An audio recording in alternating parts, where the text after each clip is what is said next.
గుర్తుపెట్టేలా ఉంటుంది.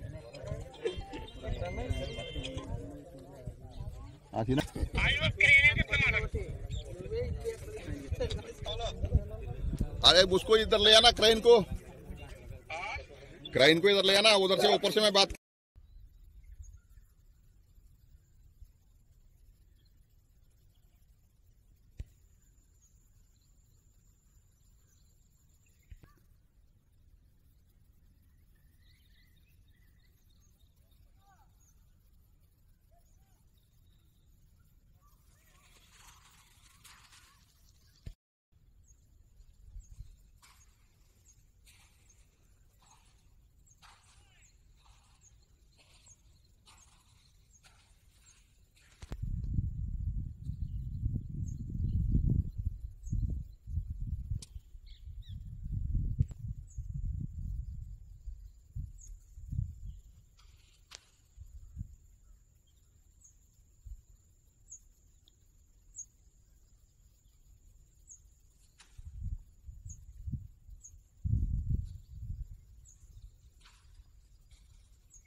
ఆల్కాస్ట్ field labour society president గారు ఏమంటున్నాను. ఇది 15 సంవత్సరాలుగా ఈ లంక మీద మేము ఆక్యుపై చేసుకుని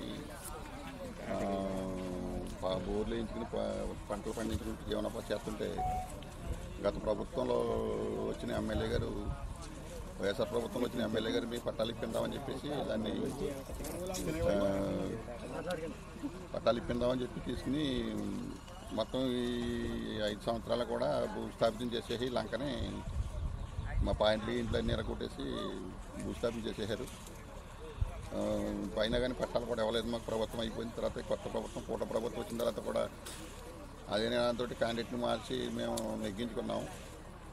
నెగ్గించుకుంటే వీళ్ళు కూడా మళ్ళీ అదే దారిలో ఎవరో గుర్తు లేని, ఎవరో అడ్రస్ లేనటువంటి వాళ్ళు ఇక్కడికి వచ్చి మాకు పర్మిషన్ ఉందంటూ మా యొక్క ఈ స్టే ఈ లంకకి మేము స్టే తెచ్చుకున్నాము. గత ప్రభుత్వం టైంలోనే స్టే తెచ్చుకున్నాం. 2024లోనే 50 ఎకరాలకు మాకు స్టే ఇచ్చింది హైకోర్టు. ఆ స్టే ఉన్న లంకలోనే వీళ్ళు తెలియకుండా తవ్వేయటం తవ్వకాలు జరిగిపోతున్నాయి. అయితే మేము వచ్చి దాన్ని అడ్డుకున్నాము. స్టే ఉన్న లంకలోనే అంటే ఎవరైనా అడిగితే అడ్రస్ మాకు తెలియదు అంట. వీళ్ళు ఎవరికాళ్ళే చెప్పట్లేదు, ఏ విధంగా సమాధానం చెప్పట్లేదు. కాబట్టి మేము పేదవాళ్ళు అయినటువంటి వాళ్ళు అందరూ భూములు లేనటువంటి అన్ని కులాలు కలిపి ఒక సంఘంగా ఏర్పడి మేము ఈ లంకని 15 సంవత్సరాలుగా మేము ఆక్రమించుకుని ఆక్యుపై చేసుకుని చేస్తుంటే గత ప్రభుత్వం ఈ లంకని ఎంత ధ్వంసం చేసేసి మాకు పట్టాలు కూడా ఇవ్వకుండా చేసి ప్రభుత్వం వెళ్ళిపోయింది. ఆ తర్వాత మేము స్టేకి వెళ్ళాం. స్టే తెచ్చిన తర్వాత కూడా వీళ్ళు దీన్ని ఏమీ పట్టించుకోకుండా స్టేని దీన్ని లోపలికి దారేసేయటం ఇవన్నీ జరిగాయి. మాకు తెలిసిన తర్వాత ఈరోజు వచ్చి మేము దాన్ని అడ్డుకున్నాము. అడ్డుకుని క్రైన్ అది చెప్పి ఇక్కడ అన్నీ మొత్తం దారులు అన్నీ తవ్వించేయడం జరిగింది. దారులను తీయించేయడం జరిగింది. కంచి కట్టాం, కంచి కూడా కట్టుకున్నాం ఇక్కడ మేము. దాని గురించి స్టే ఉన్న ఈ భూమి మీద ఏ విధమైన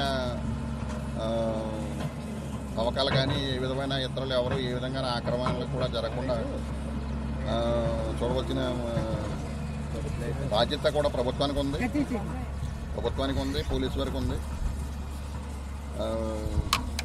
అయినా కానీ వాళ్ళు ఏమీ పట్టించుకోకుండా మాకు తెలియదు అంటూనే వాళ్ళు